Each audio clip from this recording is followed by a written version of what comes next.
So this is my vegetable garden that I recently put in. This was a real mess out here. This was just, I tried growing herbs into the ground, and the ground was just sort of like this. Pretty tough. It's not bad soil, volcanic soil, but the weeds just grew up everywhere. So I had this wonderful idea of actually putting in the raised beds. But before I put the raised beds in, I actually put down the cheapest fake turf I could find, because the fake lawn, or fake turf we call it here, it's usually very expensive, and it's quite a big spot. So this took about probably about 11 rolls of 3 by 1 metre fake turf. So I put the fake turf all the way down over the whole area. Then I position these on top, the raised beds on top, and then inside the garden bed I cut about probably 10 centimetres in from the edge of the bed all the way around, so that the bottom of the soil, the bottom of the bed, goes into the soil of the ground. So I get earthworms coming up into the garden bed. So it looks like it's been raining on this turf.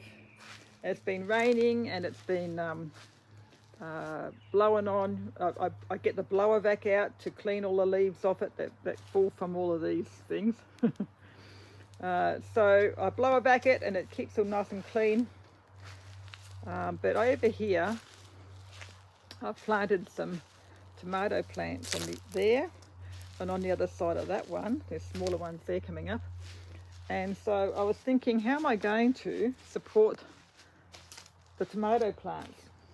Because I can't really put much of a support in those beds, so I didn't want to wreck it. So what I did was, I thought I'll think outside the box. I'm just going to go around here.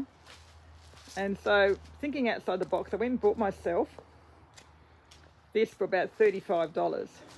Now that is, you've guessed it, a shade house or a greenhouse, and it's got the shelves in it.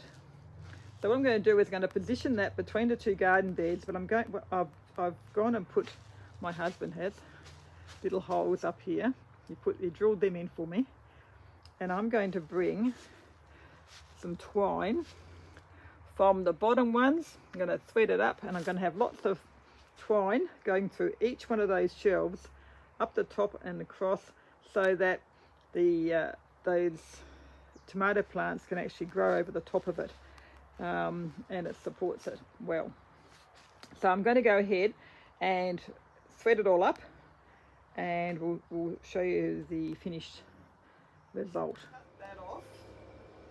I doubled that right over, and then I doubled it so I can go right over and go down there, be fastened to the bottom. So now what I've got to do is poke this through the hole here, and then bring it over. So I've measured from the bottom here right up to the top and over the other side for my string, and I'm just tying it down here, the reef knot into each one of them. All right, and then I'm bringing up here and over there,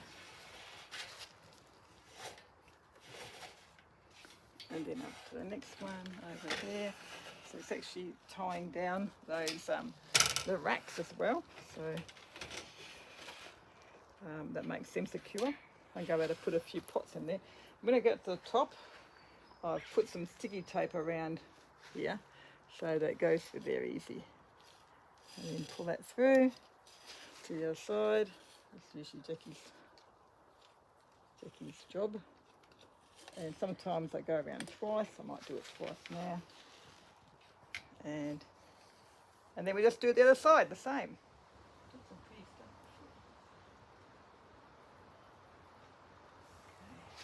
So here it is in its correct position next to tomatoes. I've actually can use these shelves here to put some pots on while I'm growing them on. I've got some cuttings, and I can just clip these in to help them come over towards the string, the twine, until they're ready. So probably he's a bit too small yet. So wait until he gets a bit stronger. And those ones are ready. So I can put some of these things in here, pots in there. They've got cuttings in just so they can get some rain and a bit of sunshine. And hopefully that's just going to be covered with tomatoes in the summer or in a couple of months.